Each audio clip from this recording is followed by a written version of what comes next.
Welcome back to the Contemplative Science podcast. I hope you're really well and enjoying your day wherever you are in the world. My name is Jamie, and as always, I'm joined by my co-host, Dr. Mark Miller. Mark, how are you, mate? James, how's it going, man? I am very good, and I'm very excited to get started today. Yeah, today is something of a treat and something we've been looking forward to for a Exactly. long while. Today our guest is Dr. Yuria Celidwen.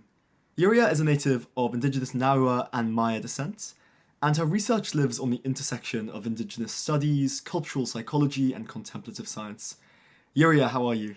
Piali, Cueno Tuatilewa, Nahuatl no toca Yuria, ni chanti ni can Mexico, Nahuatlatoli Mayatlatoli Chiapas, Lectaleshe, Bameayesh, Binti Awilelik, Hoonjak Bil Yuria, Hoon Hatum Satum Balom Nahuat, Tok Maya Etik, Tastoihelal Skinal Chiapas, Wakolawalik, Unte la Behonte Cope, to Unte Taleshe. Thank you, dear Mark and dear Jamie. Thank you for having me here. What you just heard are my indigenous Nahua and Maya Tzeltal languages from my ancestors, from my lineages. And I am introducing myself. My name is Yuri, as Jamie was saying, and also acknowledging the lands from where I'm from, the highlands of Chiapas in Mexico. And then also, I really like starting any conversation acknowledging the lands, because that's where the heart of our belonging is. No, we're reconnecting to the Mother Earth, and so apart from the lands of my ancestors, I also want to acknowledge the lands of the Lenni Lenape and Wapingers peoples of the islands of Manhattan, which is where I'm speaking today. So thank you so much. Wonderful. Thank you so much. Great start. Yeah, I think you've just potentially given us a slight... Sorry, hang on. Got an ambulance. I think you've, potentially just given us a slight taste of the differences up front between Western and Indigenous contemplative science. And this is something that I know very little about. I know it's not an area of expertise for Mark. And on an incredibly high level, I'd love to know, what do you perceive to be the key differences between Western and Indigenous contemplative science? I think there are two main things that I have observed, and also that I have come across over and again in not only my studies of Indigenous contemplative being or living, but also my living within these contemplative traditions, especially in the area of Mesoamerica, which is where I'm from, and the ones I'm more familiar with. And that is that the very first part of entering into awareness is the awareness of belonging to a larger system, belonging to the ecosystem, belonging to the earth.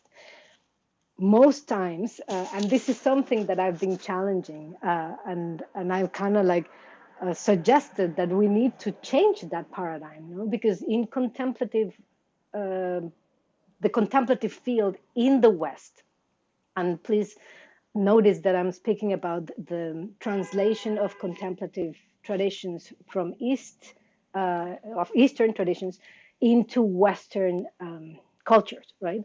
Yeah. So when this translation happened, the traditions started taking the flavor of the society that was hosting them, right?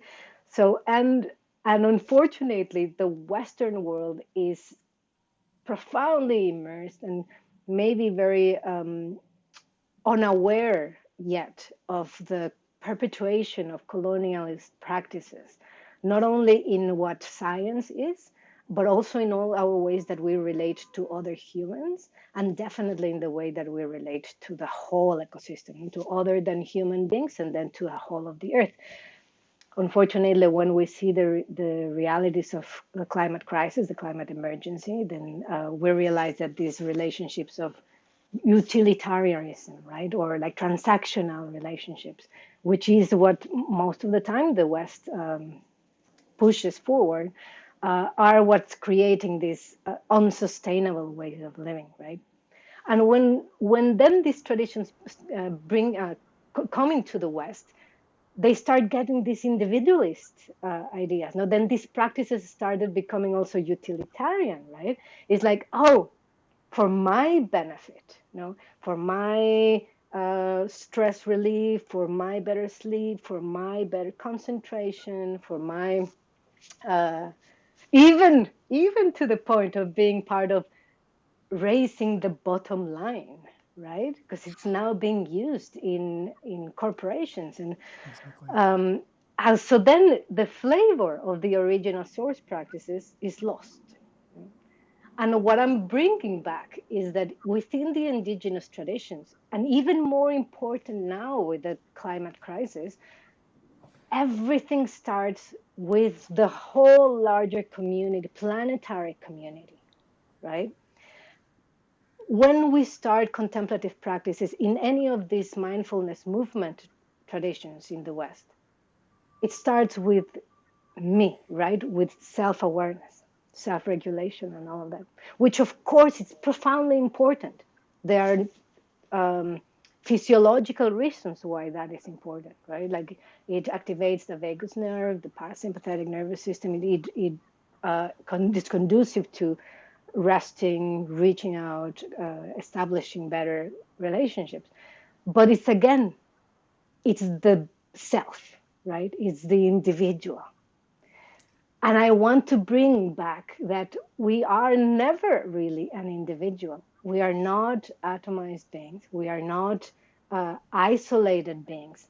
We are within a larger container, a container that's alive, that's responsive, that's also communicating or trying really hard to communicate with us.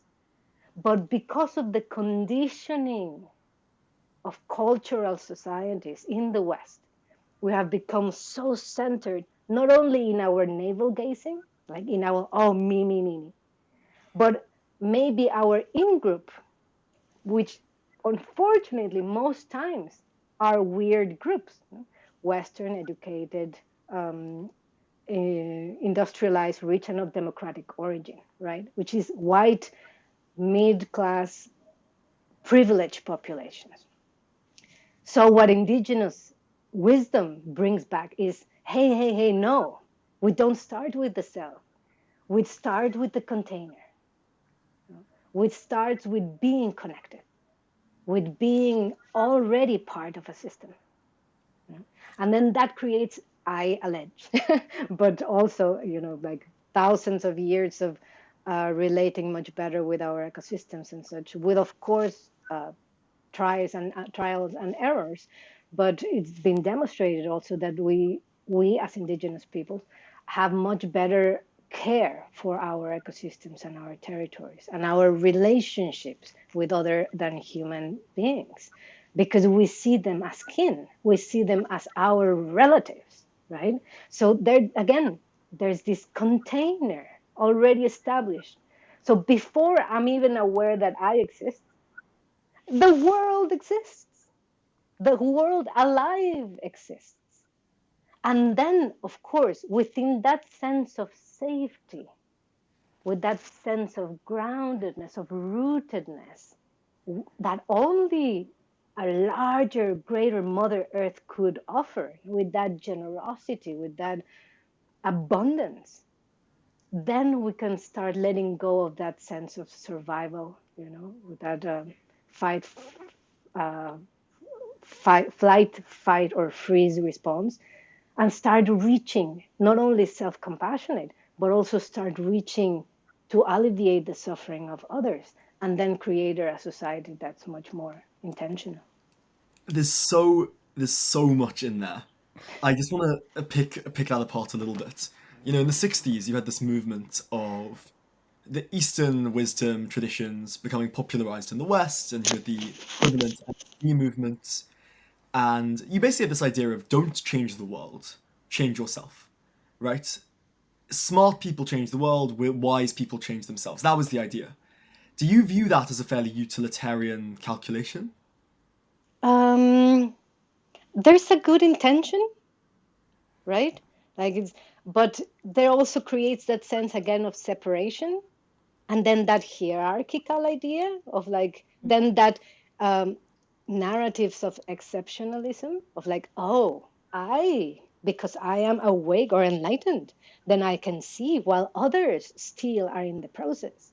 Well, in reality, we are all in the process. We are all very confused beings, but realizing, because that's the power of contemplative practice, realizing that, oh, I'm living or acting out cultural narratives that have been used probably or have been used towards abusing self and others. And then now I can start dismantling those stories and recreating collectively, again, no, stories that are really conducive for a much more caring environment for all. Yeah, it sounds like the base unit, as you're putting it in the West, is the individual, even when it comes to things like spiritual traditions and contemplative science.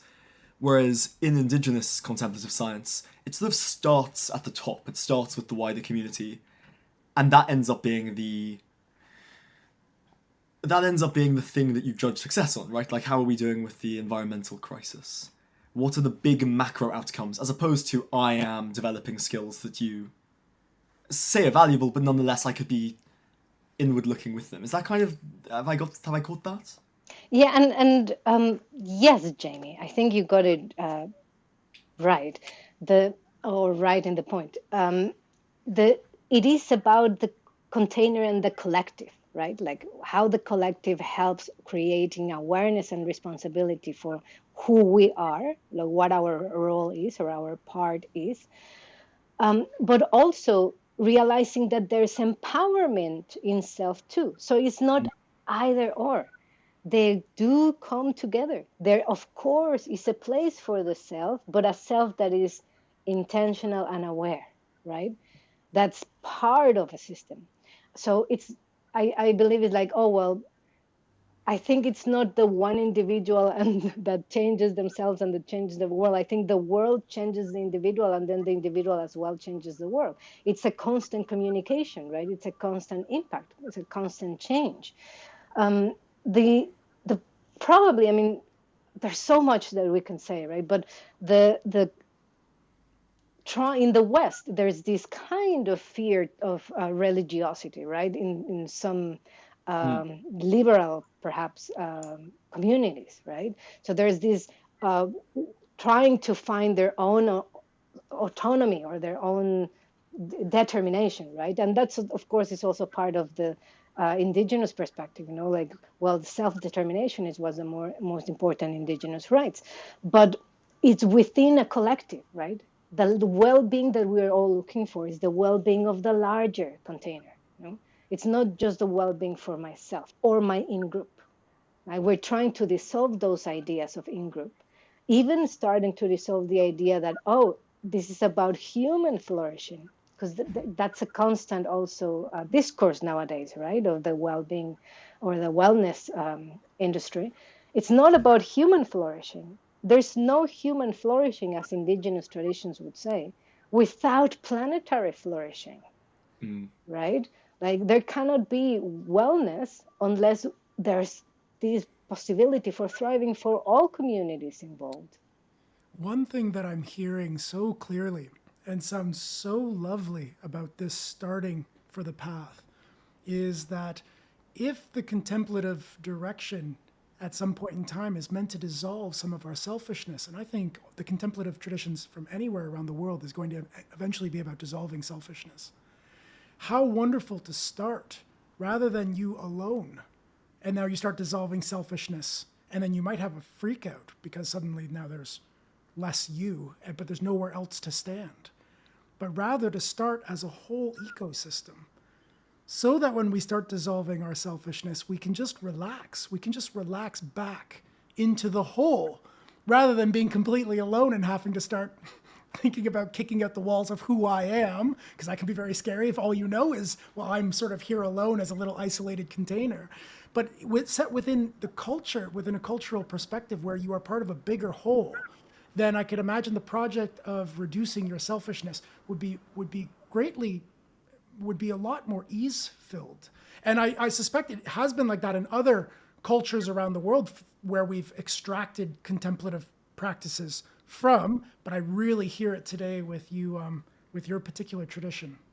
Yeah, thank you, dear Mark, and thank you also for bringing the realities of extractivism, right? Right. Which leads us also to cognitive imperialism, right? Because it's not only, oh, we find little things that sounds convenient, we take them, but we only take what's appropriate, what's convenient for our Yeah. culture, right? Yeah. And then modify them in the way that, Yeah. oh, we can then increase whatever it is that we're looking Yes. for. So Yeah. those extractivist practices are perpetuating colonialist realities in the West, right? And that's something that, because it's so large and so ingrained in the culture, maybe most people still don't realize that it's a systemic problem, right? Yeah. And it will And there is appear in all aspects. Yeah. and a big problem sometimes to draw out some of these practices out of their container, because the container was integral to how the practice functioned. So we hear that a lot today. I think we're starting to get a little bit into our dialogue today about mindfulness is not really what it was originally set out to be if you completely separate it out from the practices it was meant to grow up in. What's an example of cognitive imperialism? Well, this idea of bringing a practice or finding a practice, no, and then thinking that we in the West have the capacity or the possibility of choosing how to use those practices for our advantage, right, or for our benefit.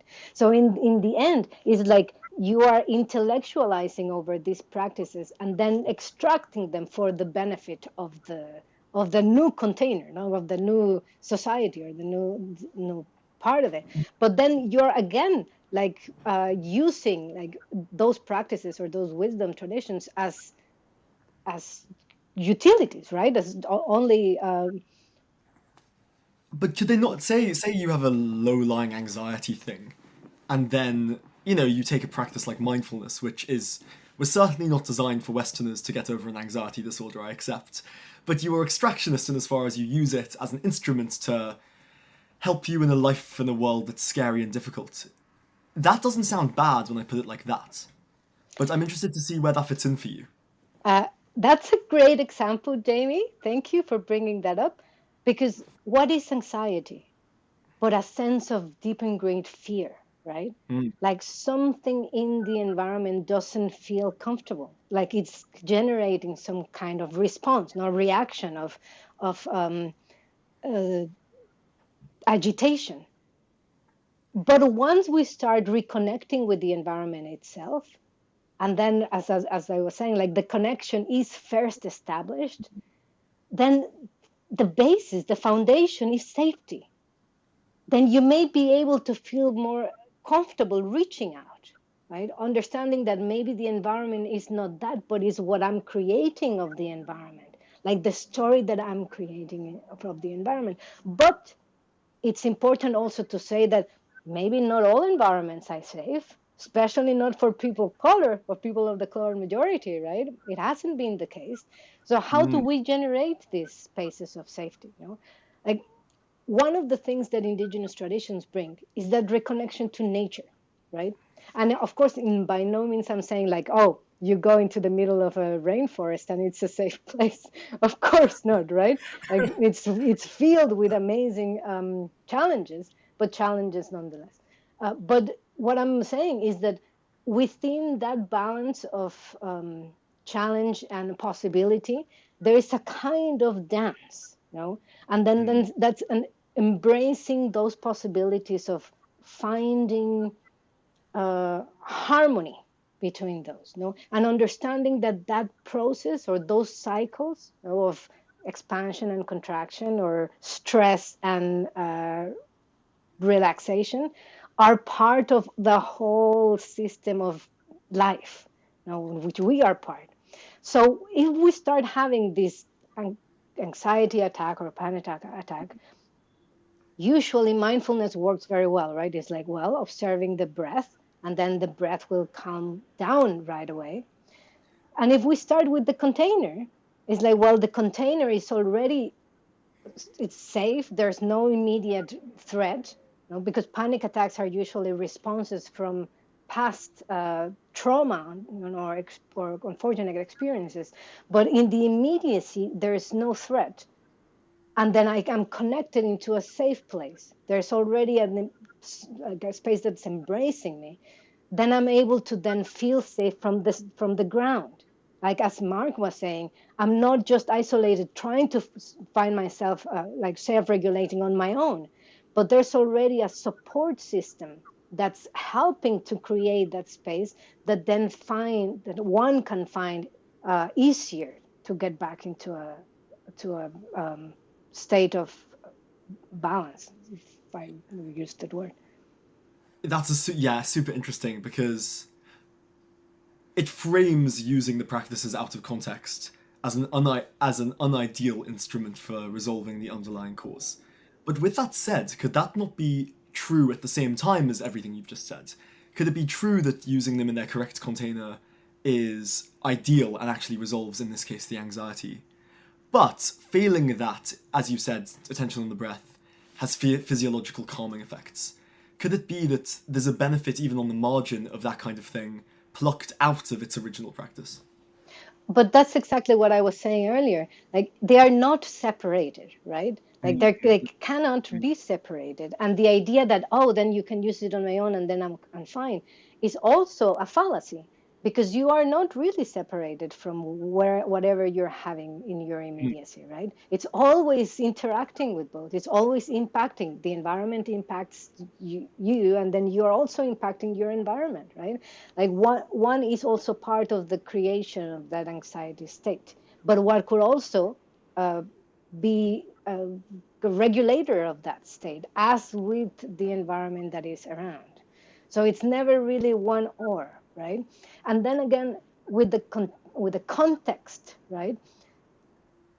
All these practices can help us also recontextualize them nowadays, but in ways that are also relevant to where we are and the places where we're living, the traditions that we are engaging with, and in ways that we're not perpetuating those appropriation, extractivism, capitalization of practices that has been going to this day, especially, I mean, with any kind of industries, but also, unfortunately, with the contemplative field, which, I mean, the contemplative field, I have been having conversations with many of our colleagues in the field, that the purpose is to generate awareness of those systems that are distorted or perpetuating problems for the larger community, that indigenous traditions would say, dismantling those stories, those conditionings, and then recreating with intention, with like real awareness of what we're doing, and then a purpose where we're heading, right? Or like a goal where we're heading. So our the possibility in contemplative practice, my subjective awareness, my personal experience is important. It's what's guiding as well, but always in context with our surroundings and our today, what is happening right now in the world, not only in our whole individual. So, in that context, what do you see the central aim of contemplative practice to be? When it's working well, what does that look like? Well, we have to go maybe a little bit back into like, how did this, what's the contemplative field, right? And so one of the most important, I think, innovations that the contemplative field brought to the West was that, as you know, the Western scientific model is about the observer, that is studying an object and then creating these hypotheses and then testing them to see if they are right? The contemplative field, for the first time, brings the possibility of I am observing myself, right? So I, as a subject, I'm also the object of the observation, right? And so like my personal experience is what's creating the insight, right? So for the first time, it's not just a third person or like a third object, right? But it's this first person critical experience or critical observation of experience, right? And so that's fantastic. Well, like that was like a real new way of seeing science, right? Which is not only an outsider, but it's it's how much interoception we can have except seeing ourselves. The indigenous traditions, and indigenous science, then I will start introducing here. As I said earlier, we start with the earth, we start with the container, we start with the environment. So we are always in that dialogue with the environment. So it's not only the first person observation, but it's also like a dialogue with the whole of the environment, with the whole of the system, right? Which is something new. It's not really yet part of it because right now there's this huge push, especially from indigenous scholars, to include or create a place of belonging for indigenous epistemologies, ontologies, and methodologies within, or not within the Western system, but rather to converse these two systems, these two sciences, to converse so that they can complement each other. They too have very important forces and methods, but each perhaps will enrich the other and create a much more holistic way of being. And now, when we're living a moment in which we need to create institutions, societies, methods of inclusiveness, like diverse voices, having all of these marginalized communities that have not had historically a voice. Now we're bringing them, and that's part of being aware. That's part of creating the change in the transformation that we want in the society, in the individual, and in the whole of the environment, right? So it's part of bringing this together, creating these bridges. But these bridges just don't happen automatically.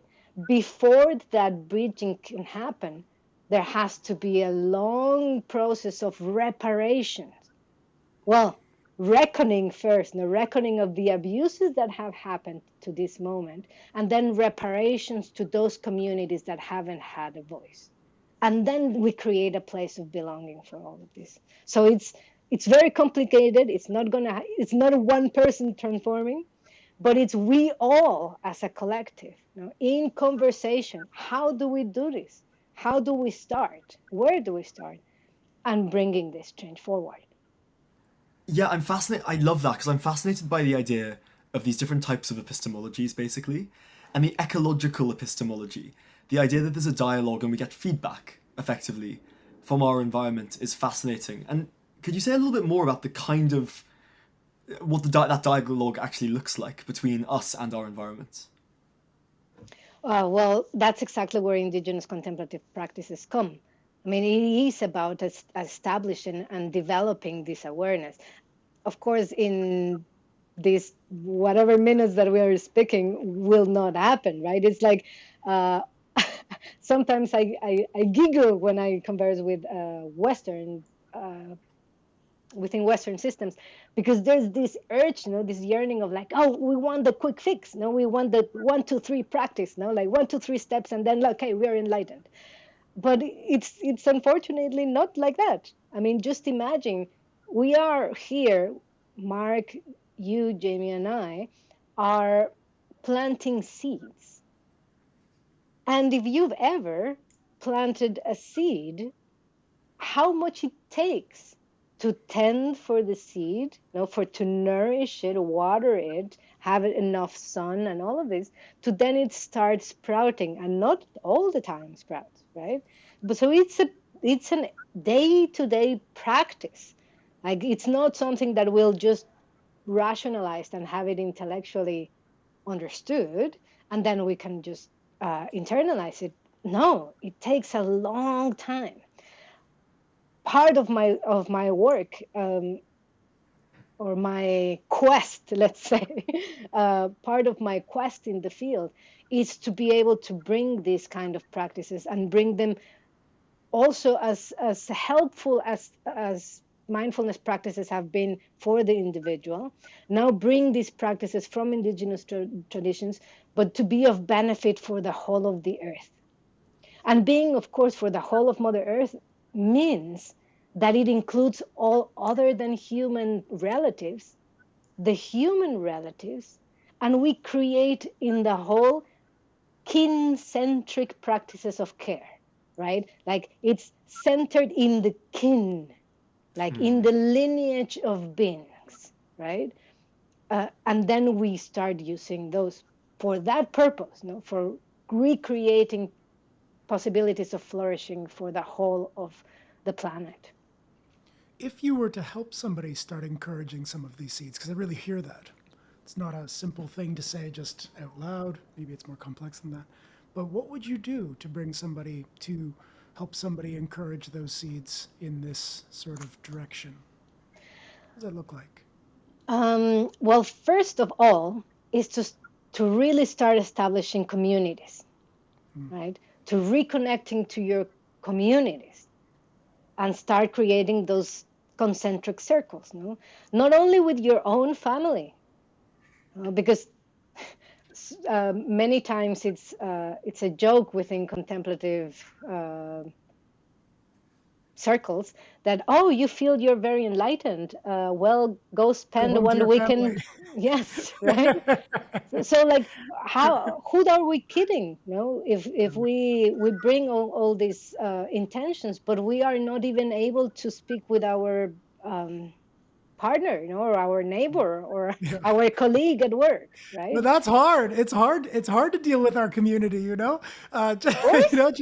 Jack Cornfield tells this hilarious story where there was a nunnery, very holy nunnery, you would think, and they deep practitioners for a long time, and then suddenly an edict changed, and they stopped being silent, and they were finally allowed to speak. And just within a few years, it broke apart. It was no longer available because as soon as you could speak, it was too hard. I Yeah, mean, and I hear even, you. like in defense of language, the power of language, we know the performative power of language, and Yeah, it can be such empowering practice as well, no?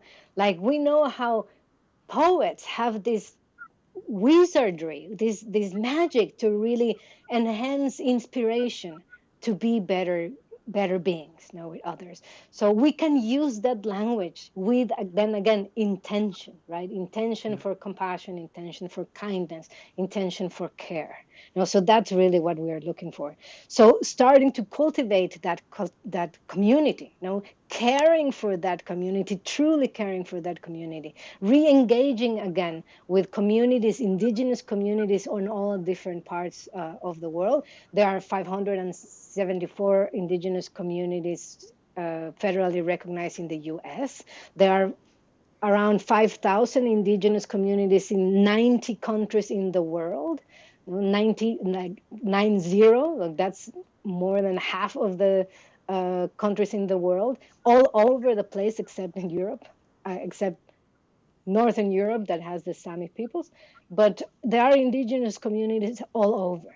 So start reconnecting with the original stewards of those lands. How can we start giving back to those communities, not only land as land itself, but also like those reparations that I was speaking before, right? For all the abuses and erasure and extractivism, etc., that I've been speaking about. That's part of really becoming truly aware, truly intentional beings, right? That's aware of our conditioning and the perpetuation of the stories that we are bringing. So What do community part. Sorry, Jamie.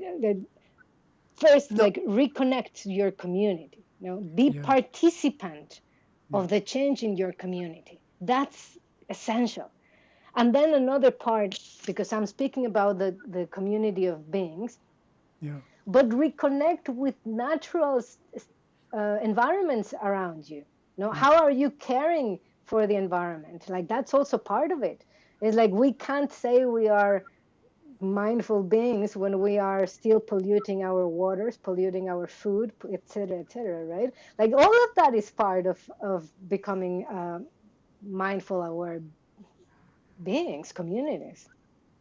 So those are the two things to start with.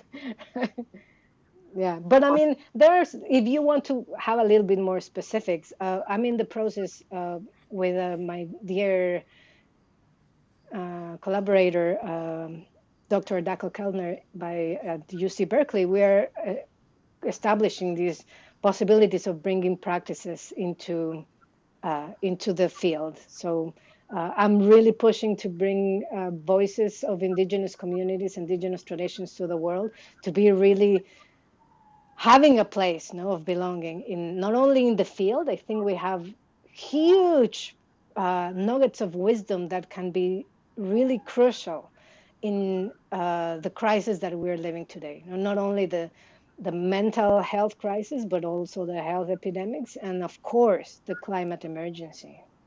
So is this like specific practices there when you were just saying that you're bringing certain things out of this treasure trove of wisdom that can be beneficial and that maybe we can look at empirically and sort of dig into? Are you talking about practices in particular, like cultural practices that are different than what we have sort of on tap just today? Yes, that's my current Wow, work right now. cool.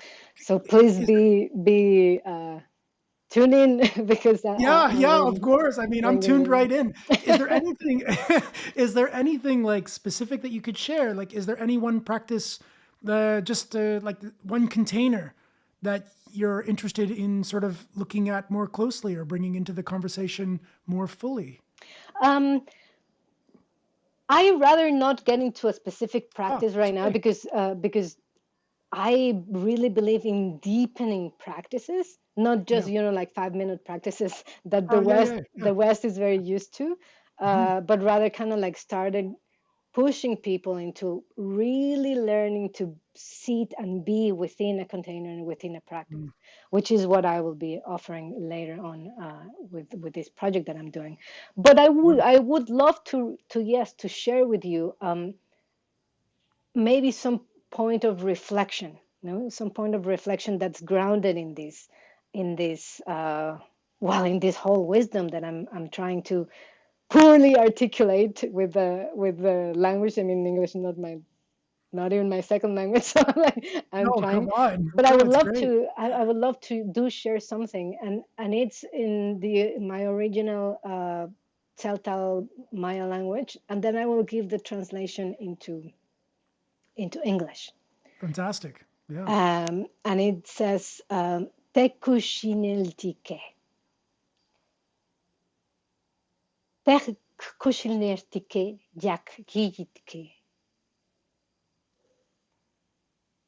sokte ya koshltike, yahaltik, te ishkushlejaltike, stilnash te sek utek ek etik, suto ik alel shiwel, sok ipal kak alitetik, Spisil halbil tehichkanbil ta kushinellitik. Chtsa kochbachtik sokyantik. Ja chpasbachtik li tabalumilal sokte kushineltike. Our stories. From the stories we hear and that we tell, we weave our world. From the intention of the star to the chills of the wind and the lightning's wrath, we weave our land with stories. nourished by and bound with others, we become the world through stories. Yeah. Wow. And it's true. Thank you for that. Thank you for that. You're Hakalawan. right. The stories that we tell create the realities we're bound in. So we have to be very careful about the stories that we tell. So we need to get our story correct. I just heard just recently a young man who had a near death experience came back and said, the first thing I thought when I opened my eyes is the first thing that happened was I laughed because I couldn't believe that we were still stuck in this belief system that was manifesting this reality. And I thought, coming out of this death experience, why are we still stuck here? You know, in so many other places, we have different belief styles, and they're easier than the belief styles that we're living under here. And very much the idea that the beliefs that we hold were somehow the reality that we were living in. Yeah, yeah. Yes, absolutely. And welcome to your friend. Those experiences are profoundly transformative. And they reorient our priorities, right? Yeah. And where we are right now, we are in that kind of collective experience, you know, like Yeah. very near, you know, the chaos.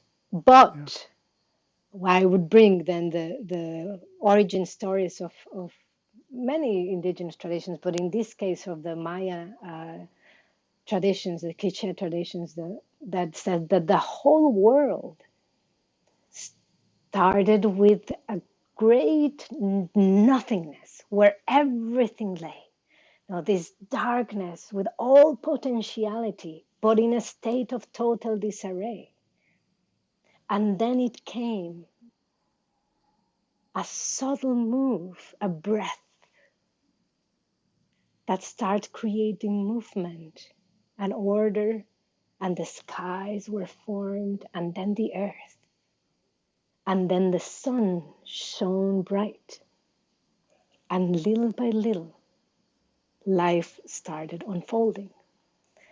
So, where we are right now, in that sense of maybe chaos, also potentiality, also opportunity for that sun of consciousness, of awareness, of enlightenment, of intention, you know, to shine bright and create order of this state of disarray, you know, this state of chaos. Possibilities from all those seeds that we are joining efforts to plant to really tend, you know, and help them flourish. Let them become nourishment, food for others. And may we all reciprocate to Mother Earth that gives us all this nourishment selflessly. May we reciprocate to her by us as well, sacrificing or giving, offering our lives to also become better food, nourishment for all others. What does enlightenment mean to you? Oh, it's a good question. Caring, compassion, kindness, reconnection to the heart of the earth, where we really become beings of emotion, beings of sensation, beings of thought, beings of word, but beings of potential. So it's a verb as opposed to an idea of a state. A verb, yes, of course. And then that will also bring us back to indigenous wisdom, because indigenous wisdom is about action. It's not just about uttering ideas, which bring us back to like, oh, but what's enlightenment? I would say that's a little bit of rationalization, intellectualization. We don't need to get there. We know all these words already. Now we need to get them into action. No, practice is not only sitting in a cushion to contemplate the self, but it's about getting outside and getting into action for the well-being and the care of all others. So then the science of this is then, I can imagine, is going to be the science of care and caring and love and interconnection and reconnection. Is that right? Where now you're looking to understand maybe some of the biophysical processes that underwrite why we get disconnected or how we become reconnected? Or does the science cut a totally different way here?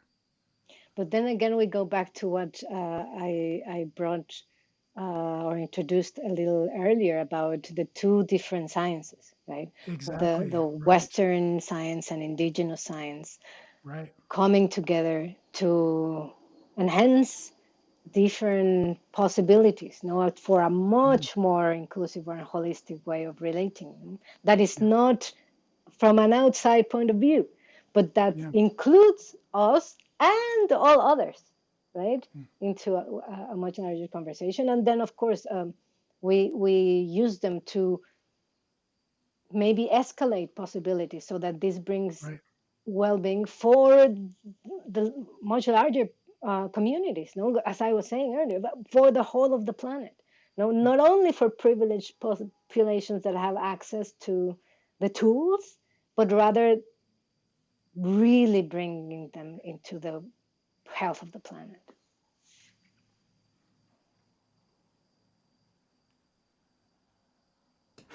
There's just so much in here. I want to just turn it to what you've called the centrality of Buddhism, which what I pick up on is the way we do contemplative science in the West is we hone in to an unreasonable or disproportionate degree on certain traditions that have found themselves prominent in the West. And we seem to ignore traditions that are equally valuable. Why is it that Buddhism seems to have won this race of evolution to seed in the West in a way that's now studied?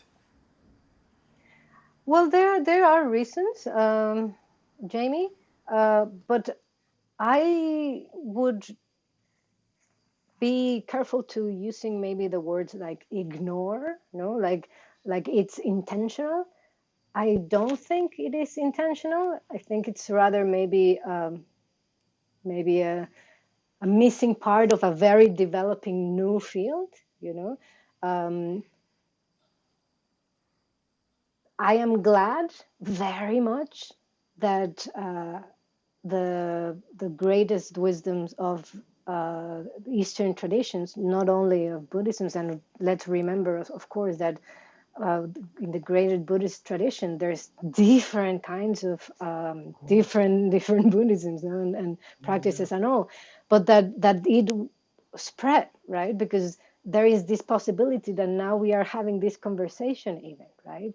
That True. thanks to the normalization of these practices, like there has been now a version of practices in schools, in the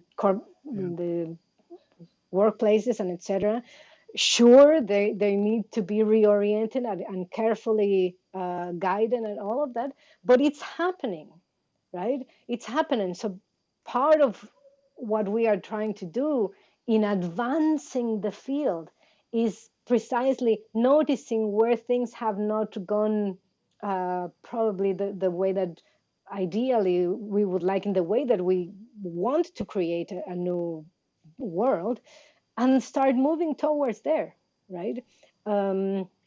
Which is what we are doing right now. No, by it's my whole work has been that, right? So yeah, I be careful not to generate confrontation between different practices, right? But rather creating welcoming spaces for other kinds of practices and curiosities as well, right?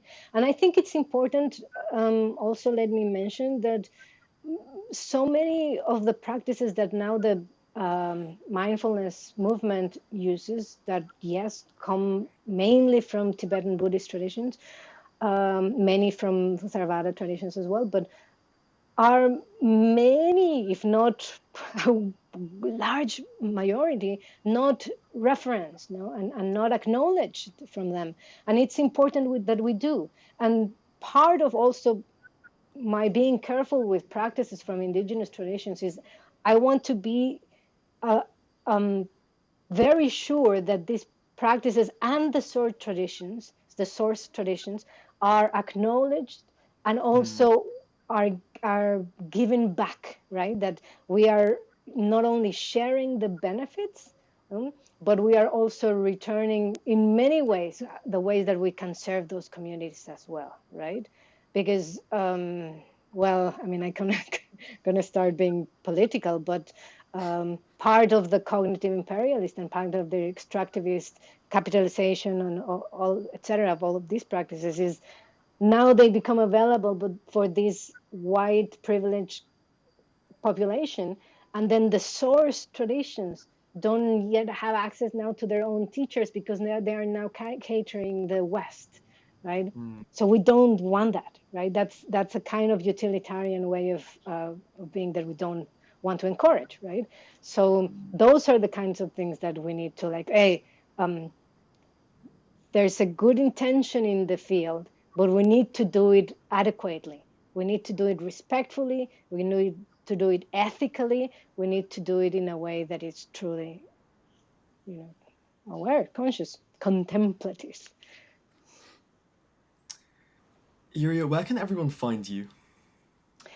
So I have a website, yuriacelidwen.com, and there's like all the coming events and things like that. There's a contact form as well, and I try to respond to any sensible message that comes. So